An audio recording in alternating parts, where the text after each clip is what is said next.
This mouse might just be trying to defeat the Powerpuff Girls, but it's incredibly good value.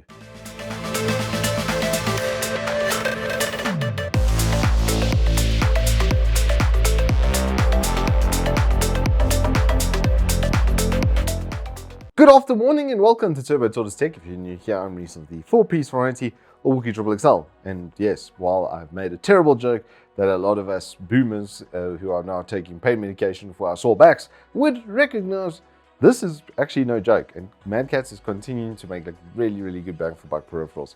I already kind of fell in love with the Strike 6. It's like one of the cheapest 60% keyboards with replaceable innards and everything that you could kind of hope for. Can do keycap pulls and switch pulls on that as well. So if any of the switches go, you can just put new ones onto the board. And because of that, I would assume inside you could then fiddle with some gaskets and all of that lovely stuff to make it just even better.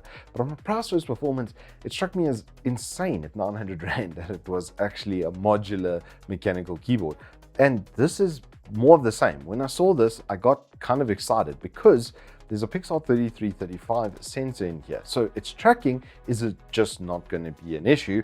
It's wireless, so that was a big plus. And then it's 79 grams for 800 bucks. That does sound a lot like a Logitech G Pro for 800 bucks with a custom shape. So it's a little bit ergo. They do have an M1, which is more of that, ambidextrous type of shape. So if you prefer that, there is a variant for you. But on the surface of things, the general setup and build quality, etc., it looked kind of promising. And now that I've had time to use it, it's actually kind of exceptional. Anyway, let's go through what's in the box. So you get a really nice flex cable. I have to say this flex cable is really soft, and when you are charging it off of the wide mode, which you honestly won't be doing very often, then you're not going to be interrupted by that. You get the mouse, and then in the back over here is where you store the dongle. They've done a bit of a Logitech maneuver over there again, where you've got your USB dongle stored in the back, and then this magnetically attaches onto the back over here like that. So that's not going to go anywhere, which is kind of nice. It doesn't fall back out of the mouse, which was a little bit of a concern with that, but they've executed it and pulled it off quite nicely. The general shape, you might notice, is kind of a crossover between the, I think it's the Cooler Master MM730 and then a Razer Death Adder up front. So it's got like a midpoint between those two shapes, and it is quite small. If you've got like if you're normal hearted, not 183 centimeter mongoloid like myself, and you don't have 20 centimeter hands, then it's going to fit pretty comfortably. And I've got to say, even for my hand, it's not bad. It is definitely a little bit small, and that I would say precluded me from actually considering buying one for myself, was just the size thereof. But if you've got a small hand, I would say probably up until about 16 centimeter from middle finger to base is going to be your limitation on that. So if your hand's a little bit smaller and a little bit narrower, a cap well though, which is a big plus, but if they are a bit narrower, then the fit is going to be just that much better. And they've, like I say, gone with a very unique type of shape. The curve and stuff on this, especially the middle hump, it's not as progressed in the middle. It's more consistent throughout. The actual sideline shape, the thumb button positioning is pixel perfect. Then you've got on the top over here the DPI button in the middle, just behind the scroll wheel, which is kind of a default, and it's not easy to bump, and it has got some tactile feedback because it's glossy, so it actually feels different to the matte finish that's on the rest of the mouse, which is kind of nice. Unibody design as well for the clicks, so they can almost click all the way at the back, which is pretty cool. So if you're going to claw up like the claw, then you're probably going to be fine with that as well. Grooves on the front as well, so your fingers feel like they are cupped and just in the right position. The front right as well, I was kind of worried that this was going to be sharp on the edge, but they've rounded it in a way that it wasn't irritating at all. Then on the bottom, we've got to look at the feet coverage, which is pretty good. Around the sensor hole, there is a little added bit so that it doesn't then scrape and catch. But on the top and the bottom, you've got two nice big feet. Not PTFE glide, mind you. There is a little bit of control in this, but implied from its setup, but it still was absolutely perfect when I went to game with it. The wireless is pretty good as well. It's got a tiny little dongle and it had decent range. I could use it from my studio to my PC, which is more than enough. I doubt you're going to be sitting like 2-3 meters away from your computer, but if you are, you're going to be fine. And then, like I say, it comes with this really nice braided cable. It's extremely flexible, 1.8 meters long as well, as you can see with my official 1.8 meter hard test. There we go.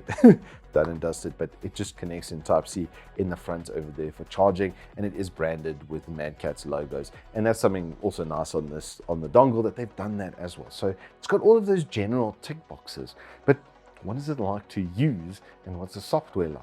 Starting off with the software, like I said, it's a little bit clunky.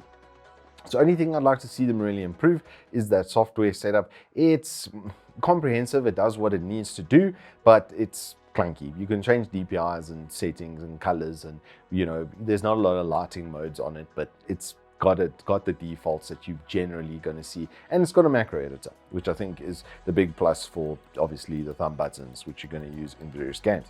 Now the thumb buttons feel really good, but the normal clicks, you can hear the left click is a little bit hollow, which is weird. It feels weird at the start, and then the right click is super sharp. And you can actually hear that. The switches themselves have really good bounce back, so you can spam super hard, and it's going to bounce back every single time.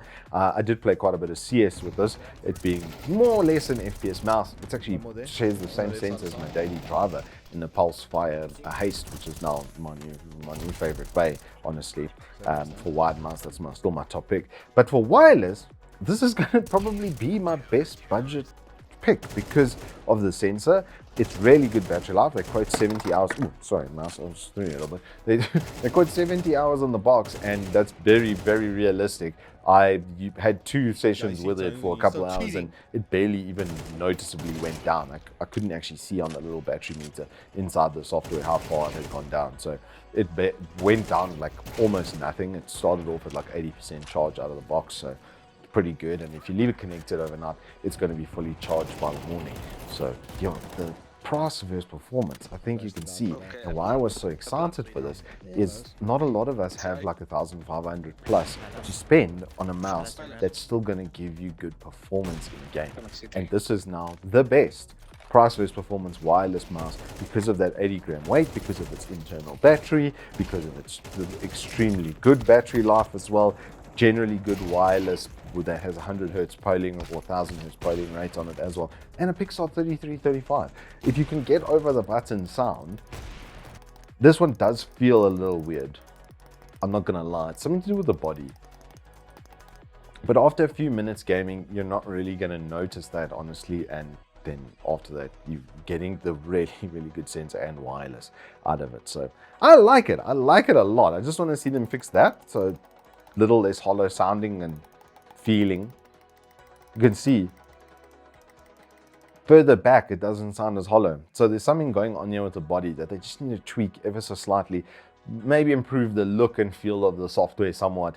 But at 800 Rand, I challenge you to find a better mouse. I don't think you will be able to. So if you get this in a Strike 6, that's the price of just a good wireless mouse these days. So yeah, you can have like a really good test top thanks to Mad Catz because of something like this. We like a lot, Mad Catz, like big thumbs up. Anywho, that is all I have for you on the Mojo M2. If you have enjoyed this review, please hit us up with a like and subscribe, and I'll see you on the flip side.